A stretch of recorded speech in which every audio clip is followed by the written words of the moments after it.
Is Islam a violent religion? What's at stake here is whether we will move forward together or whether we will leave people behind.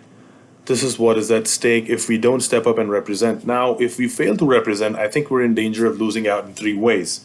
One is we're going to lose to people to extremism. Second, we're going to lose out on an expansive idea of who we are as individuals and as a community. And thirdly, we're going to lose out on the economic benefits that proper representation can bring to our economy. Arabs and Muslims are not used to seeing themselves reflected in culture in a positive manner. It sends a message to them that they do not matter, and they are not part of a national story, and they're not valued. They do not feel represented. Now, if we fail to represent people in our mainstream narratives, they will switch off. Misrepresentations and depictions of the Muslims in media are almost always negative in one way or another.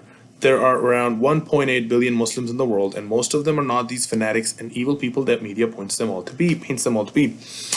I believe that Islam, like Christianity, like pretty much every mainstream religion, is based on love and compassion and faith. I do follow a religion in which 113 out of 114 chapters of the Quran begin by introducing the God of Islam as a God of mercy and compassion. I do not follow a religion which introduces my God to me as a God of war. You go through the Quran and you see the mercy, the love, and the justice. And yes, it has verses that refer to warfare and violence. Of course it does. This is not the motion of about pessimism.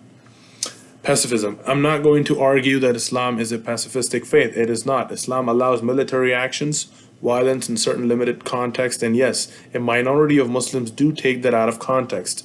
But is it religious? It's not. The point is that Islam has been consistently portrayed by global media as a violence-prone religion that is diametrically opposed to the West. Here we are dealing with the oldest and global religion. I say the oldest because in Islam, Adam and Eve, we believe Adam and Eve to be the first believers of the one true God that we worship. 1.8 billion people in every corner of the world, a quarter of humanity of all backgrounds, cultures, ethnicities, and yet the media wants to generalize, stereotype, smear. For what? If Islam is responsible for all the bad stuff that we see in all types of media, and if Islam is not a religion of peace and therefore a religion of war, then why are not all the Muslims doing it? The reality is there are less than 0.001% of people who call themselves Muslims are extremists. The rest of the Muslims are not blowing themselves up. Why don't media take those 99.99% non-extremist Muslims and portray them in a positive light? As I mentioned, almost all Muslims do not believe in violence and want people to hear the peaceful message of the Quran as they believe it to be taught to most Muslims, the Islam of peace and compassion and mercy. In this presentation, I also wanted to share the message of Islam with you all, especially Christians. Basically, if we go back to the creation of man, God created Adam, the first man, and from Adam, he created his spouse Eve, and from Adam and Eve, human beings have been reproduced through men and women coming together. Up until this day, there has been countless amounts of offspring from Adam and Eve. Now, in the very beginning, Adam and Eve, they dwelled in paradise. However, they were expelled from paradise because the sworn enemy, enemy to mankind, Satan, came and convinced Adam to disobey God by eating from the forbidden tree. He came to them, he lied to them. That is his goal. That is his purpose. He wants to lead human beings astray from obeying their God, obeying their Lord. So Adam and Eve, they were expelled from paradise to dwell on earth for an appointed amount of time. And here on earth, human beings would live, would die, and we would be resurrected and judged in the hereafter. So this being the case, let us think about from the time of Adam up until today. What has been the main message, the main purpose of the human being versus the purpose of Satan trying to lead us astray? Well, we know that Adam and Eve, they worshipped God alone. We know that for generations after them, for about 10 generations, all of the human beings, there was just one religion. There was just worship of God. They worshipped God alone. Now, eventually, Satan came to human beings and he said, you guys should build statues of the righteous people who passed away.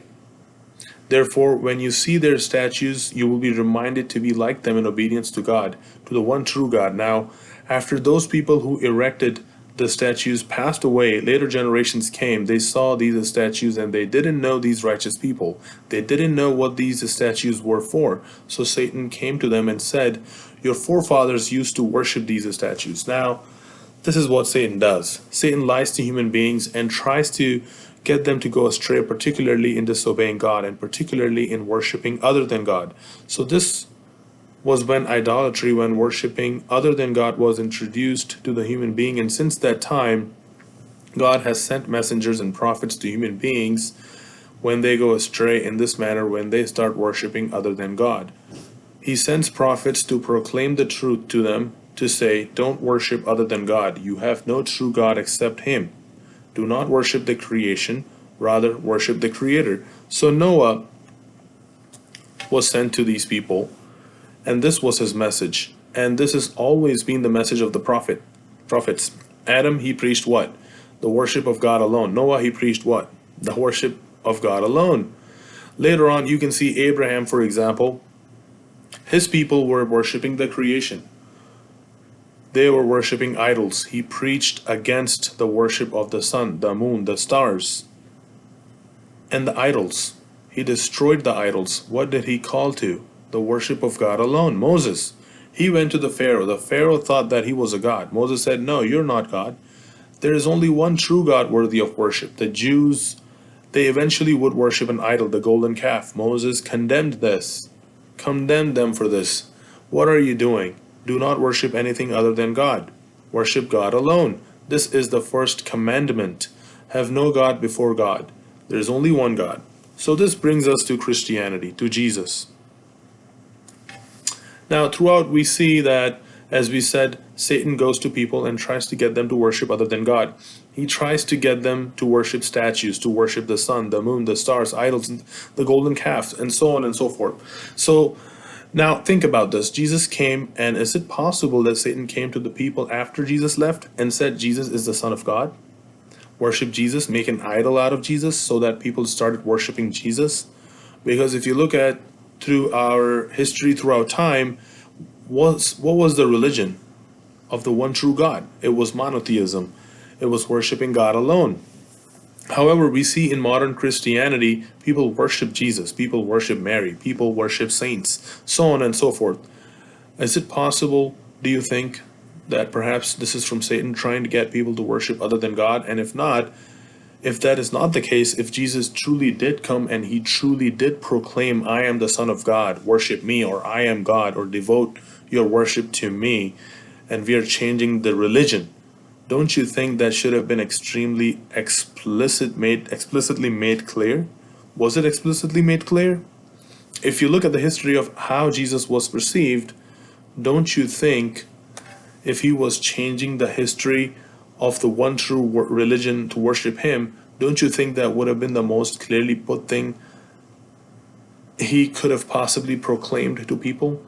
But because, for example, we see in Islam, we believe that the Prophet Muhammad, peace be upon him, was sent to proclaim this message, just like all the past prophets. Don't take Jesus as an idol.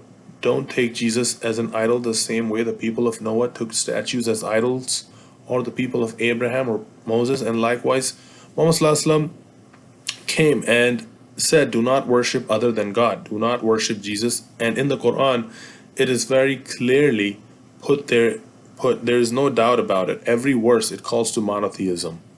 There is no true God except God. Do not worship other than God. Do not worship the creation, worship the Creator. This is explicit throughout the entire Quran. It is the most explicit, most clear, most obvious thing in Islam. So in Christianity, if Jesus was calling people to worship him, shouldn't that have been made it explicit, very clear? Now this idea of him being the Son of God and being man, the Trinity, is it clear? When did it become clear? Did people come and have councils and decide what verses to add to the Bible? And did they go over the theology of Christianity? Did it change? How did this come about? Shouldn't Jesus have come if he was really proclaiming this message that he is God or the Son of God, or that there is a Trinity, that it should have been explicitly clear? It should have been explicitly clear. So this is just something to think about. Or is it possible that, as the Quran says, on the day of judgment, Jesus will be asked by God, did you tell people to worship you? Did you tell people to take you and your mother as gods besides me? And he will say, I never proclaimed that.